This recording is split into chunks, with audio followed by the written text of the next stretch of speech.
But if you have a sense that there are very few regrets in your life, that you lived your life as fully as you could, then the death anxiety, in my experience, is far less than that.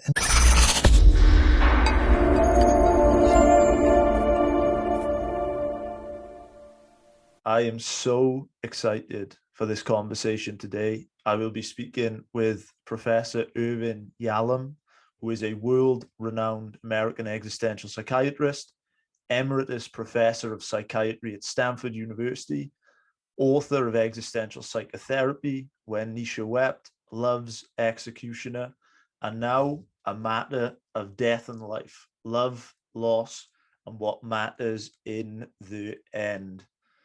Irvin, welcome to the show. Good to be here.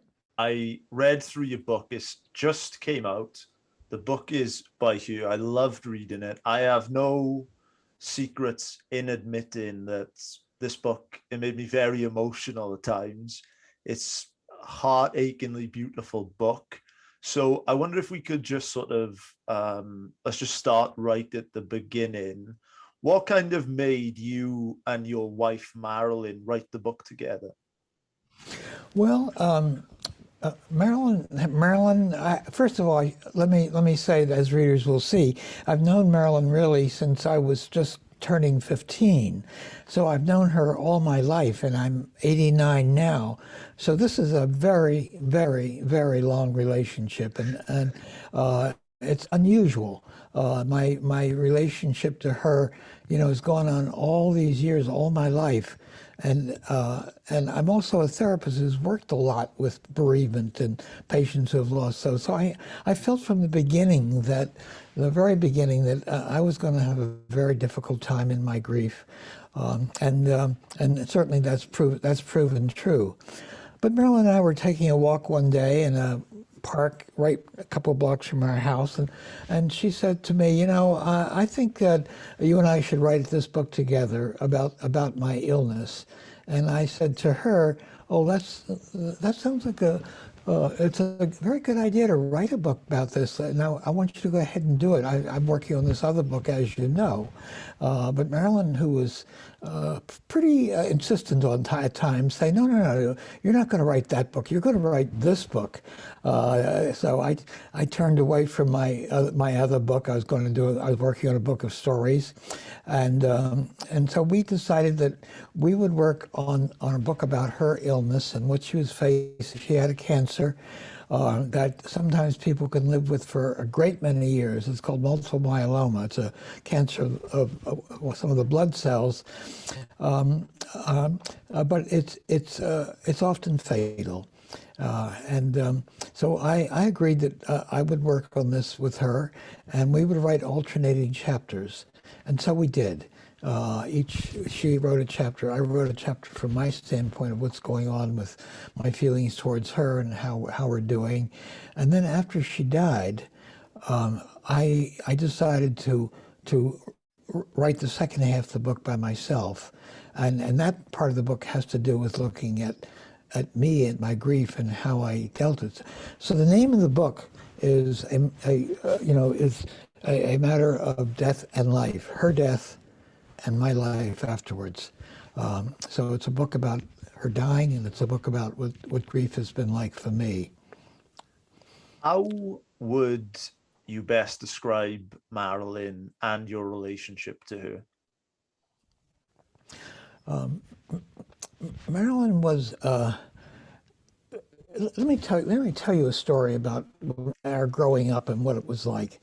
I've told this story. I've told lots and lots of the patients that I see in consultation, so maybe I can't use it after I've spoken it to you.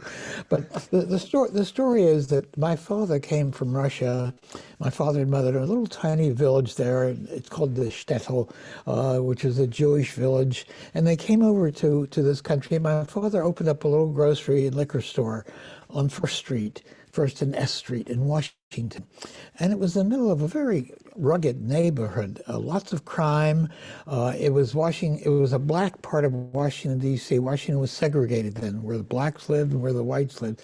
So it was right in the middle of a black section of town. The only white people there were often the shopkeepers they kept. So he got an apartment right over the store so my mother could come down to help him when it was busy.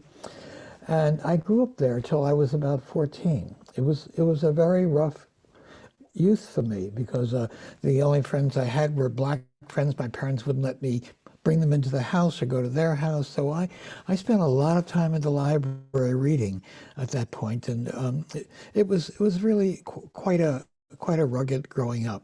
Her father, by sheer chance, opened up came from Russia, another village. They didn't know each other, and her father's store was on 2nd Street in S, 1 block away. Marilyn never went to that store because her father bought a house in a nicer part of town where he thought it'd be good for that family to grow up. He had 3 daughters. So I passed her father's store without, of course, knowing him, maybe 1,000 times on my way to school every day. So Marilyn grew up in this very nice neighborhood. Lots of dancing lessons and singing lessons and elocution lessons and French lessons. She had a wonderful, safe childhood. And as I knew her and the rest of her life, Marilyn didn't even know what anxiety was. Whereas I had anxiety many times and saw lots of therapists. I'm seeing a therapist now to help me with my grief, but Marilyn never needed anything. She had such extraordinary social skills and knew how to be with other people. She never had an enemy. Whereas I was very different. So I tell that story often just to remind people if they have a difficult early childhood, there's lots of evidence that there will be anxiety and discomfort later on. And don't deprive yourself of getting into therapy sometimes many times as you get older. So that's the difference between Marilyn, very socially skilled. Always the president of her class and valedictorian, and everyone loved Marilyn, me most of all. That's amazing. How did you know that Marilyn was the person that you wanted to be with, that you wanted to marry? Well, I tell the story. I'm not sure if it's in this book or the memoir, but when I first met Marilyn, I was going with some disreputable friends. I was going to the bowling alley and often gambling on the games there. And one of them said, after we finished, there's a party at Marilyn Koenig's house down the street. So it was a few blocks away. I walked with him. I never went to parties. I was so socially frightened of people. But he said, let's go in. But there were so many kids outside the house who couldn't get in. The stairs were all blocked. And my friend said, well, let's crawl in through the window. So we did.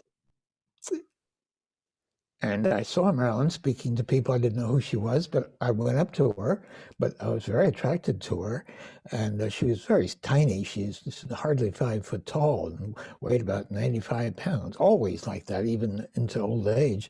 But I went up to her and I didn't know what to say. So I just said, I'm Irvin Yalom. I just crawled in through your window. But she was very nice to me, and we talked for a while there. And I called her after that for a date, my first date in my life. So we went out, and she told me that she had skipped school that day.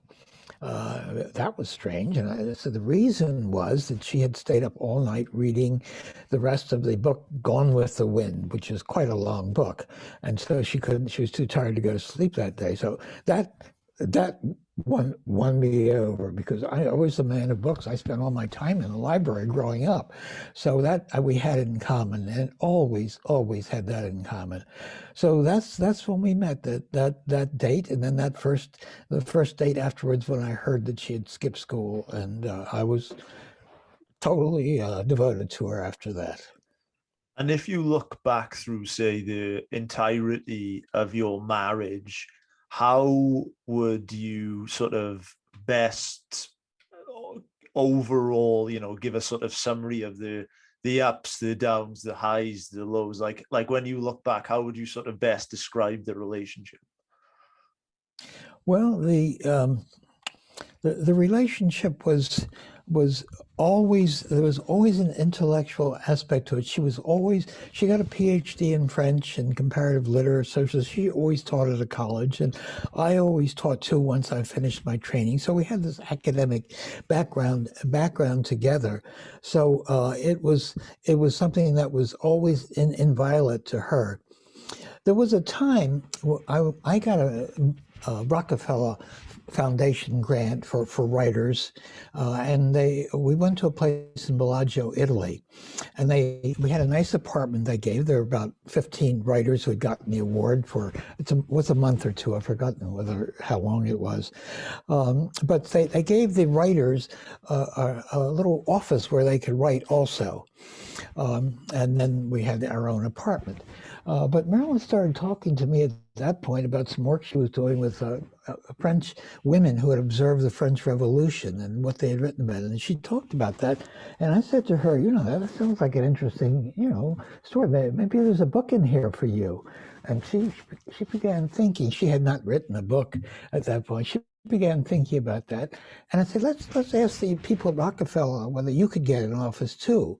And I went to the office, and they said, no, offices aren't for spouses, they're just for the people who've gotten the awards. But the head of the institute had to be there coming by just then. And he said, wait a minute, there is an open office. And it was a tree house in the woods, just about a 10-minute walk, because it was right by the end of a wood in Bellagio. And so she climbed up this little ladder, and it was a beautiful office. So she began to write her book then. That was her first book, French Observers of the French Revolution. And after that, she sort of matched me book for book. I think I'd say she probably wrote every book. Every time I was writing a book, she was writing a book after that. And our whole marriage was around that. And she was always my first and best reader. And I always her first reader as well. So that was so much of our marriage together. It was, and we had 4 children, and somehow we stayed together and loved each other always. I would love to know, I mean, your marriage, it lasted a very long time. It was clearly one of depth. Why do you think your marriage lasted so long? What was the secrets to sort of a good relationship? How did that last so long? Oh, it's a hard question. Well, we shared this. We've shared our academic interests. We shared our friends. We were always both teaching at some university or others. I think the only time there was a bit of a strain when Marilyn was teaching. She was a professor at a nearby university. We had someone at Stanford, sort of invited her to come over and be a head of a woman's center that they were there. So she had a lot of feminist interests too. And so when she did that, she began so completely lost in this whole movement. I began to say to her, you're leaving me out. And that was the only strain that our time came. But that was perhaps the only crisis that we had. And after that, she had extraordinary social skills, was loved by everyone, and it was very close. It's very hard for me to talk about this without being near tears. I'm sorry about that, because somehow, even though it's been well over a year, I still am in deep grief, as I knew I would be. I've worked a great deal in my professional work with bereaved people, and I know the time scales, and it's always been a year or two. And I had a feeling from the very beginning, with the depth and the length of our relationship, that it was not going to be easy for me, and so it hasn't. Absolutely, I completely understand. If we sort of shift gears a lot, and I Sure. really do appreciate you, sharing this. Obviously, for some context into the book, your book is obviously the journey that you and your wife go through at the end. One thing that I was really struck by was that in the book, Marilyn, she got to the end and it seemed as if she just really did not want to suffer anymore. I think that there's a lot of people, and I would include myself in this, that, to use your words, I would have a lot of death anxiety. I'm very, very afraid of death. But it seems like Marilyn, towards the end, she was the complete opposite. So why do you think that she was perhaps so open and receptive to death at the end? Yeah, she was quite remarkable in that way. She was very open. She went to Stanford for her treatments all the time, but she tried one medication after another. None of them were working, and eventually she had so much suffering, so much pain that she wanted to have the doctors help her die. So it was a physician-assisted dying, or we could say physician-assisted suicide, which is legal in some states in the United States and in some countries, like, for example, the Netherlands has, is very lenient about that. I don't know quite what it's like in the UK. So she tried all the treatments after a while, and then was in such pain and in such physical pain and in such misery that she talked to her physician and said that this is enough now. I really want to help have someone help to die. And in the United States, she referred us to an institution called a hospice, which helps people with untreatable illnesses face death. And the physician in the hospice, when he realized that there was no treatment possible for her, did give her medication that helped her die. And it was the good thing for her. Much as I hated for her to die, I would have done exactly the same had I been in her situation. Yeah, and it's interesting because we hosted not too long ago BJ Miller, Dr. BJ Miller. Have you heard of him? No, I haven't. No, I think he's from Stanford as well, perhaps. He gave a great TED talk. He worked in palliative care. And one thing that he said when he came on the show is that he said that for many people towards the end of their life, the death actually comes as quite a relief. And I don't know if you sort of agree with that, but I found that quite staggering. But when I really thought about it, perhaps it doesn't, that perhaps knowing that we are going to die, perhaps that brings more value to life. Well, yes, that's a good way. That's a good way to look at it, and I think it is true for many people. It's a great relief. It was for Marilyn, but there'll be a lot of other people who may not have a fatal illness, but are frightened of so much frightened of death. I've been doing a lot of consultations over the last year. I'm not doing ongoing treatment. I'm getting a little old for that, but I see a lot of people for a single consultation, and I've worked with a lot of people who have great anxiety about dying, and I feel there's a real correlation to the kinds of regrets you have about the way you've lived your life. If you feel you haven't really done what you would have wanted to do in life, you're full of regrets for all the unlived life in you, you will be terribly frightened about dying. But if you have a sense that there are very few regrets in your life, that you lived your life as fully as you could, then the death anxiety, in my experience, is far less than that. And that was true with Marilyn. For sure, it was true with Marilyn, and it's also true for me.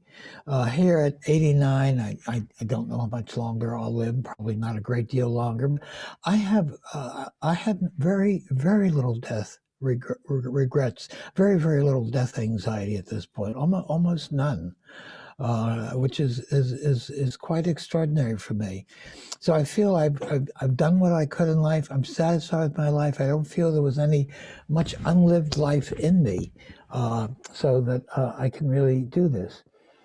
There's also a peculiar thing that's happened to me not too long ago, is that sometimes I feel myself thinking, as I think of Marilyn and I think of her in the cemetery, which is only a 25-minute walk from me, but I have never visited, by the way. That's part of my hang up with grief right now. It's too painful for me still. But as I think about the end of life, suddenly the thought occurs to me that I'll be joining Marilyn. That idea, the sentence, I'll be joining Marilyn. And suddenly I feel a great relief about that. Now, as I begin to look at myself and analyze that statement, I realize it makes no sense whatsoever. I've been a pretty devout atheist since my early adolescence, so there's no way I'm joining Marilyn. But that I have relief thinking about that, and it gives me a really good insight into what religion offers. Almost all religions offer some kind of some sort of comfort to what happens to you after you die. So I see the importance and the positive things that all religions offer to people. Even to me, here I am, an atheist. I completely agree. I would love to pick up on the idea of a regret-free life, because one of the parts in the book which got me super emotional was early on in the book, where I believe you and Marilyn are sitting outside, and she said, "There's nothing that I regret. I wouldn't do anything else. I've got no regrets," essentially. And for me, that really, it sort of highlighted a lesson in my mind that perhaps death is not a tragedy, but perhaps an unlived life could be. Is that Right. fair to say? Yeah, exactly. An unlived life, in a sense, is a tragedy. And I see so many people who've not been able to have the life they wanted to live. And I do what I can, so that even in those late stages of life, that they begin to really understand that and perhaps live a kind of life that they would have wanted to before. So yes, that's I find there's a striking correlation to people who are really not satisfied with what they've done. As I look at my life, I don't have that feeling at all. I have very few regrets about the life I've lived. Yeah, I love it. I love it. I would love to, if you wouldn't mind, I would love to talk just more generally about the idea of physician assisted suicide. So in Britain, where I am in the UK, as you said, it's not legal here. I believe it might be in the Netherlands. I think it may be in Switzerland, perhaps in some states in the US it is. I've worked in healthcare, and I've seen people towards the end of their life in great deals of pain, and to me, I've often thought that it would be perhaps a humane idea. I appreciate that there may be some ethical complications, but do you have any thoughts on physician assisted suicide? I'm very grateful for the opportunity for people to take advantage of that. It was so important for my wife as she died. She was suffering so much and put up with it all, and then really reached a time saying, this no longer makes any sense. I have zero pleasure right now in being alive, and I'm full of pain, and I want some help with dying. And in the United States, if two physicians sign on to this, and it's got to be if they've got to have a fatal illness, and the physicians agree that there's no further treatment, then they can help her die. And that's what she did. And she asked that the whole family be there, our 4 children and me, standing right by her bedside. And as I describe in the book, he took some pills and ground them up, and then and also having a large amount of morphine too, and she sucked them through a straw. So she's got to be able to administer them to herself. You can't give her an injection or something like that. You've got to be able to, legally, you've got to be able to suck them up through the straw. She did that. And it's a scene that I will never forget. The children and I were just surrounding her bed, and all I could do is just count the breaths she took. And I counted the breaths one by one. There were just about 15 breaths that she took, and she died. I went to kiss her on the forehead right after that, and it was already cold. It was shocking to me. In fact, the line in the book that still hits me the hardest is I write down that I'll never forget that icy kiss, and I really won't. But it was a mercifully easy death for her. when there was no way for her to really remain alive. So that's what happened. A real beautiful quote, which you say in the book, which staggered me as a 25-year-old single man, is mourning is the price we pay for having the courage to love others.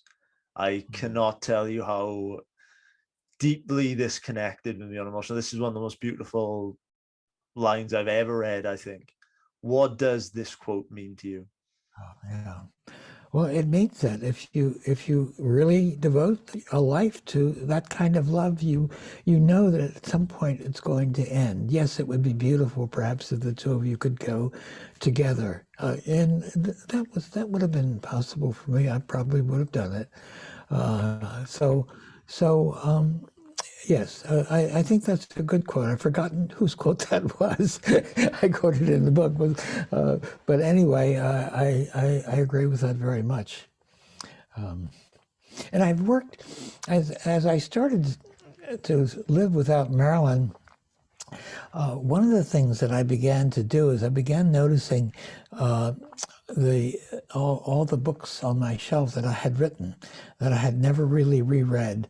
So I started reading my own work, and that was so helpful to me. In fact, I began reading about, there was one book I came to, a book called Mama and the Meaning of Life, but one of the stories in there had to do with 8 advanced lessons in the therapy of grief. I'd long since forgotten that story that I had written as I was working with a Stanford professor whose husband had died, and also her brother had died a short time before that. And we had a hard time working. She was not only greatly sad, but also very angry that life had treated her like this. And I did my best to help her, but she was an angry person, and she would say things to me like, "Oh, you're sitting there in that pink striped shirt, and nothing bad has ever happened to you." This was before I lost Marilyn, of course. "Nothing bad has ever happened. You don't know how I feel, and how can you help me?" And we get into arguments, and I'd be yelling at her, "Oh, I have to be depressed to treat depressed patients? Is that what you're saying? Or I have to be schizophrenic to work with schizophrenic patients?" So I was giving her a hard time at her ideas that I could never really know what she was feeling. But after reading that story again and thinking about what was going on inside of me during my grief, I began thinking, I think she was right. I think I would do a better job now. I think I could understand what grief really feels like. There's a kind of numbness that came over me, numbness and depression. And all sorts of obsessional thinking came to me after Marilyn died. So the second part of that book, in a sense, is kind of this examination of how one or how I experience grief. Are there any lessons or takeaways that you've learned from grief? Well, I charted my way what was happening. At first I began, thinking so much about sadness, but I began noticing, for me, having a lot of obsessional thinking. In other words, images came to my mind that I couldn't get rid of. I've worked with patients with obsessional thinking all my adult life, but to experience it that way. This was a time when Marilyn died, there was that big student uprising in Hong Kong. So I could see that on television all the time, but I began having this image of tanks running over students. It didn't happen there, but it ran over the Tiananmen Square thing about 10, 15 years before that. So I kept seeing that strange image in my mind. It was horrible, and I couldn't get rid of it. And then I described other obsessions that came to me. One of them, a little embarrassing, had to do with a lot of sexual imagery that came to me, and I couldn't get it out of my mind. I didn't want it there.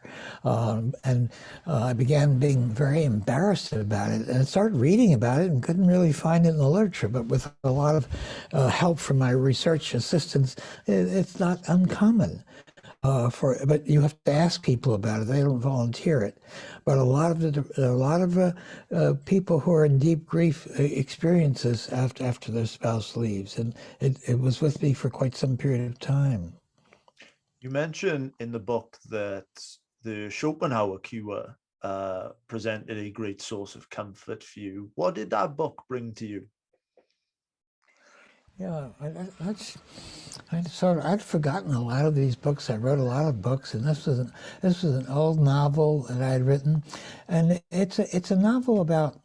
It's a novel really about group therapy, which is a great interest of mine. I've written a group therapy textbook. It's gone through 6 editions now, but I decided, well, wouldn't it be interesting if Schopenhauer were in a therapy group? He was a very, very misanthrope, never got along with anyone, never had any really close friends.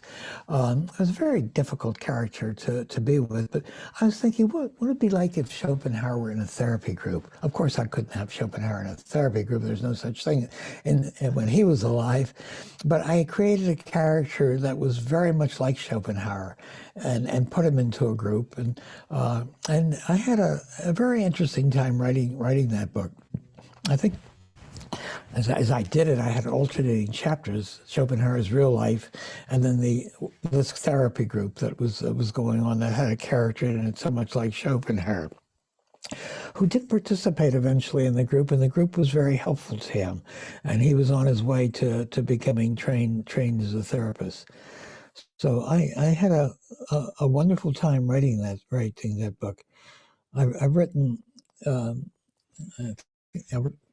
4 novels. One of them is about. There are 3 of them are about philosophers. I wrote a novel about Nietzsche, and one about Schopenhauer, and one about Spinoza. These are highlights of my life.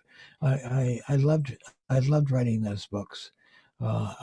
Writing has always been a lifesaver for me, and it has been in this last year. I'm writing various stories, and I just sit down at my desk in the morning, and 3 hours pass before I suddenly realize what time it is, and so that it's been a lifesaver for me. I've always been writing ever since I've been an adolescent. And that was one of the things I imagine that must have interested Marilyn and me. I was always curious why on earth she'd be this absolutely, sort of having no social skills at all, didn't know how to be with people. What on earth made her interested in me? But I know that it was my interest in books and in reading that we shared so much. I love it, man. I love it. One of the things that we think a lot about on this show is living a meaningful life, and there's sort of common denominators that that will contribute the associations to a meaningful life. One of the taglines in the book, on the front cover, is "What matters in the end." So I would love to know, sort of, when you look back through your life, through your journey, how important in the kind of quotient of meaning has love been? How important is love? My love for Marilyn, as I mentioned, was paramount in my life. But the idea of being helpful to other people, of exhibiting love to other people, has been with me ever since. I've been a therapist for all my adult life. I went to medical school and then went to my psychiatry residency, and I've worked as a therapist ever since then.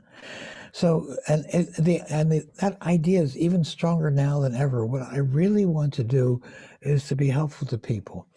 And right now I'm just doing single session consultations, and I do everything I can to offer something, offer people something from that. And I'm able to do that with a great many people, in part because they've read other things that I've written. They attribute great wisdom to me, so I have power, in a sense, if I say positive things to them. So nothing matters to me more than to be helpful right now to others, and that is so important for me. And it's what I do almost every day. I do try to do a consultation or and some emails from people. and try to be helpful to my students as well, and to other therapists and to people who are leading groups. Yeah, and a wise friend once said to me that grief is kind of like trying to love someone, but you can't. It's like your body is trying to love someone, but they're no longer here to. One perhaps kind of antidote to that is sort of sharing that grief, that pain, and sort of reflecting it to others, taking that sort of pain and helping others, as you described. Has that been brought you comfort in helping other people during these times? Mm-hmm. Yeah, I worked a whole lot with. I started leading groups with grieving people, as well as people who were dying of cancer. So I was leading these difficult groups. But I find that doing this in a therapy group where people are being very open with one another about themselves, that can be tremendously helpful to people. So years ago, maybe 30 years ago, I and a colleague started a group of therapists. Nobody was the leader. We had about 8 people in the group. We met quite regularly, weekly, and that was a very, very useful group throughout most of my adult life. I've always felt that groups and where you share things, you do what you can to help people is a marvelous, therapy format to do that. So yes, I have a lot invested in that. But the idea of offering help to people is I'll do anything I can in the session. People imbue me with a lot of power. And if I have a feeling about this person, that there's something about them that can be really, really helpful to them as a therapist, I'll certainly underscore that and say that to them. I don't hold back on any of these positive feelings that I have. I love it, man. I love it. One quote that it seemed like Marilyn seemed to have on her mind a lot was this idea from Nietzsche that says, die at the right time. And this quote seems to really have resonated with you too. What does this quote mean to you?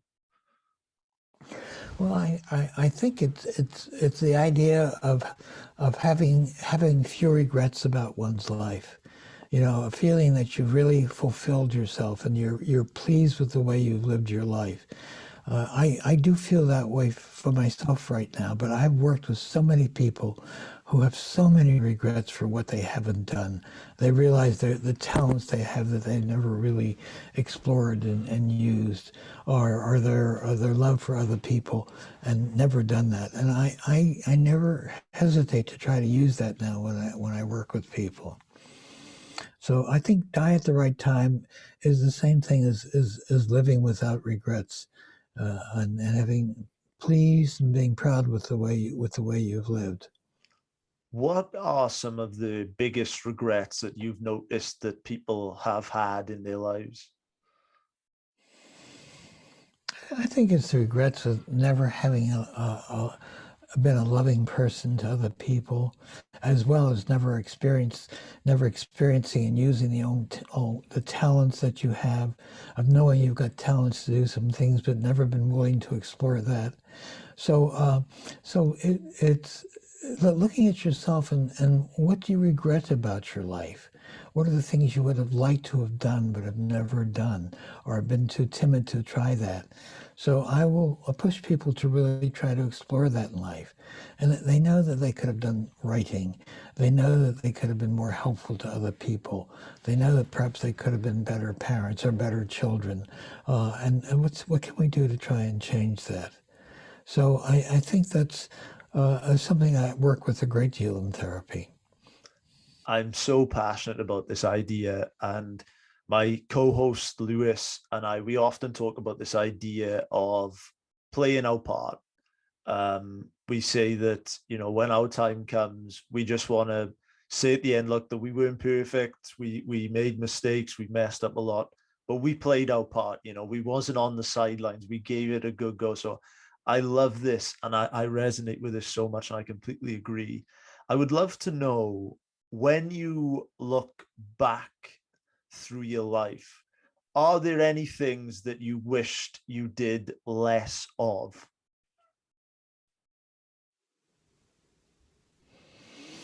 Well, I wish I'd done less gambling when I was a young child.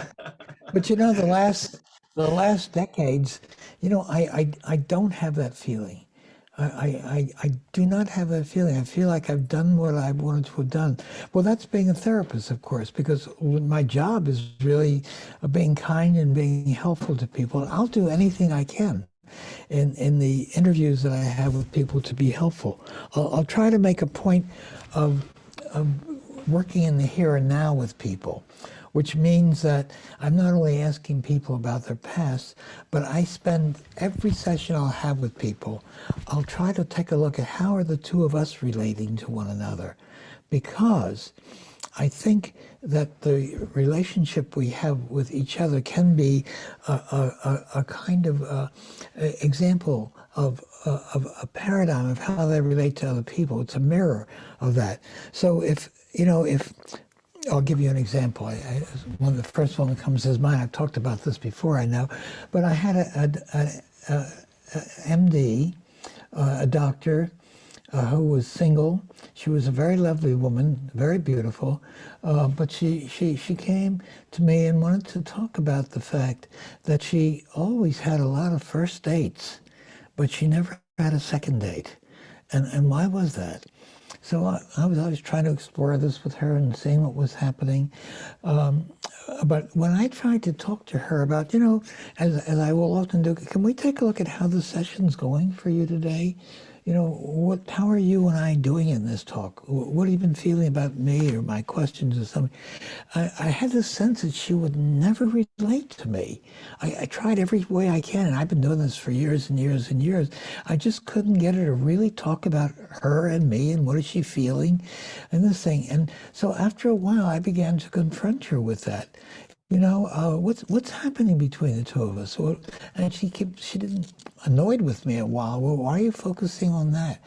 But I persisted. I'm saying, look, what's happening here between you and me is a microcosm of what's happening with you and other people.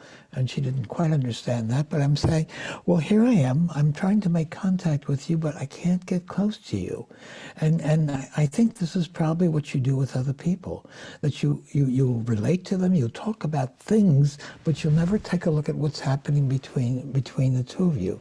So I make a point of trying to examine the here and now, and every single time I do that, it pays off. That you will learn a lot about examining the way people relate to you in terms of how they relate to other people.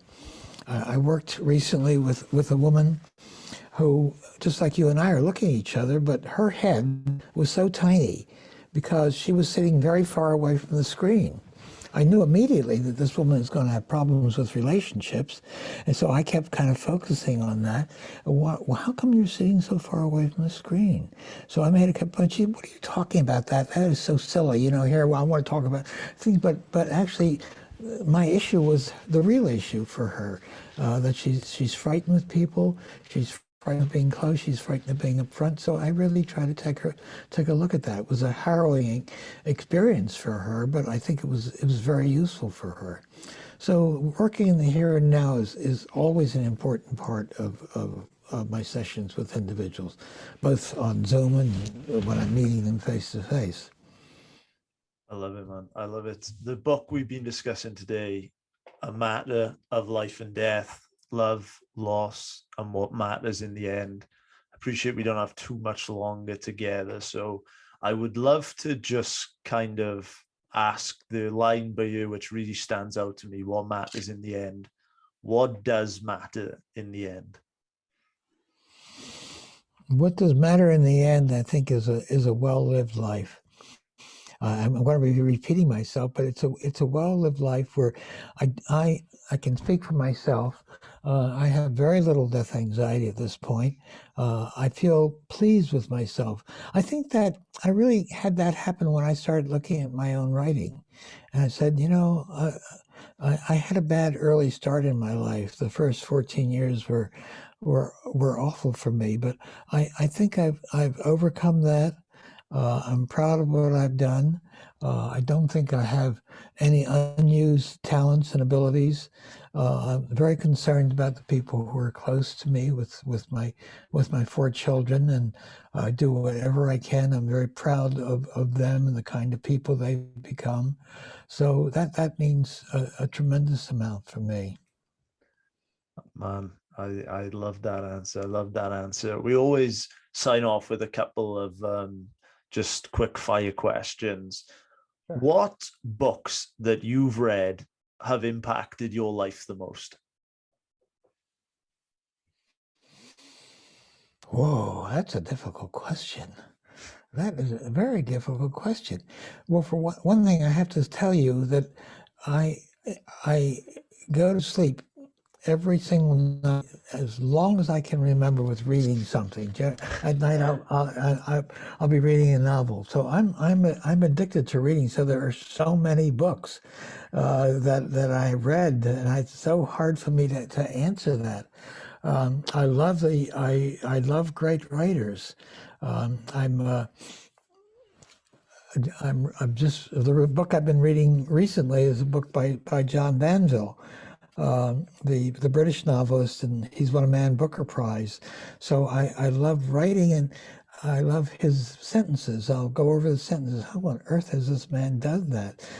So that's an impossible question for me to answer because I read all the time. The novels that I've read, well, Banville right now is the one I'm reading at this point, and I love his work, and I love the books by Kazantzakis, the Greek writer, and others will come to me too. So what books have been, and then my books in my field. You know, I'm sorry, I'm going to be a little banal here, but I are the books by Freud, the books by an American psychotherapist named Rollo May, who was a good friend of mine, a book by Carl Rogers, who was who was an American psychologist. These have all been important books to me. A book by Ernest Becker called The Denial of Death has been a very important book to me. So these are the people that I'll come back to over and over again.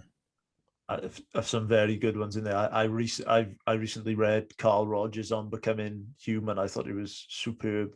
Yes, it was. Did you know Rogers at all? I did know Rogers. You did know? Wow.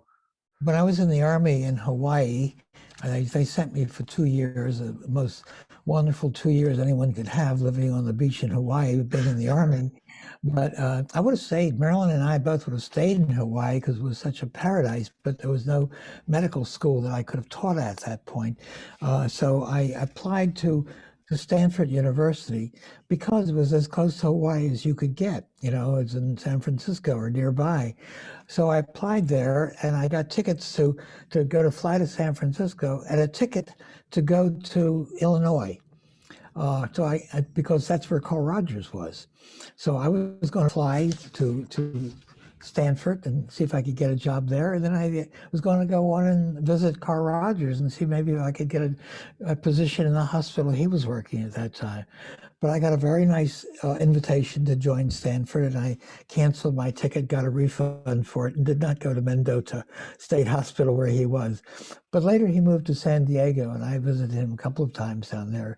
He was a lovely man, made a very important contribution to our field. Yeah, Carl Rogers was, I've met a lot of people in the field that were important to me. So I could tick them off. Rollo May would be another one that was important, and he became a close friend of mine. When I started doing groups of patients who were dying of cancer, my death anxiety started to really emerge, and I was feeling very anxious about this group because it was a group of women with metastatic cancer, a cancer that had spread, so that every single person in that group was going to die. And one by one they did, and I would have others mention the group. And I did this group for many years, but it paid its, I paid a price for it with a lot of anxiety. And I thought I better get myself back into therapy. And this psychologist named Rollo May had just moved to California. He had written this wonderful book called Existence a long time before that. He was a psychologist, but also knew a great deal about philosophy. So I went to visit him, and I saw him once a week for a couple of years, and he was very helpful to me in helping me with my death anxiety. But we became friends after that. That's unusual for therapists, but I knew him to the very end of his life. And later he confessed to me that maybe he had helped me with my death anxiety, but it cost him a lot of anxiety too. He was 25 years older than he was. So he lowered my death anxiety, raised his own. And so I was with him when he died. His widow called me that he was very sick and had asked to see me. So Rollo was another one that I was very close to. I love to hear. And yeah, I'm having a name blockage, but the man who was the Austrian man who had escaped, who had lived through the camps, Viktor Frankl. Viktor Frankl. See, this is what happens when you get old. Things just gate off your mind, your memory's flaking away. But I was very close to Viktor Frankl too, because I taught in the Stanford had a Austrian campus, so I taught for a couple of months there. And during that time, I saw Viktor Frankl many times, and then brought him over to Stanford to lecture to our students. A very tortured man, but a man who had lived through the concentration camps and lost so many of the close people in his life to the Holocaust, but made a real contribution to our field. Wow. Well, I think you're the first person I've ever met that has told me that they've met Viktor Frankl and Carl Rogers. You've certainly distinguished in the field. Yeah, Viktor Frankl came and gave several lectures at Stanford, but he was a very tortured soul. The Holocaust had wreaked a lot of damage for him, and he had the feeling that he had to do something meaningful in his life, and he was a tortured person. Yeah, I can imagine. I've got one last question for you today before we always ask you to sign off and tell these guys where they can connect with you and about the book and whatnot. My last question for you today is hypothetical. If you could broadcast a message hypothetically to every person on the planet and everybody would understand it. It can be from your life, it can be from your experiences with love and loss, it can be about anything. And it's a short but impactful message that every person on the planet gets to listen to. What would Irvin Yalom's message be? It's going to come from where I am psychologically right now. The message is do whatever you can to be helpful to others. That's such a beautiful message. Where can these guys connect with you? What messages do you have for them? Is there anything you want to ask of my audience before they go? Whatever you want, the floor is yours. No, I think you're getting down into the crucial, painful things and positive things in my life. So it's been a very thorough interview, and it's where I am right now. I think we've left relatively little unsaid about the really important issues in life and what I'm dealing with in my life. So I'm going through my grief. I'm still there. I'm entering to my second year. It's taking a very long time. I'm getting help with the therapist. I still can't look at a picture of my wife without it being painful, but it's getting gradually better.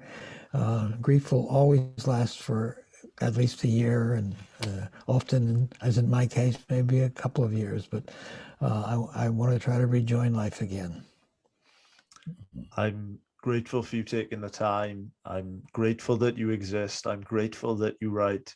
This has been a real privilege for me to share this conversation, and thank you so much for sharing your thoughts and your work with our audience. It really means the world to me that you come on. Good. It's been a very interesting hour with you. Thank you.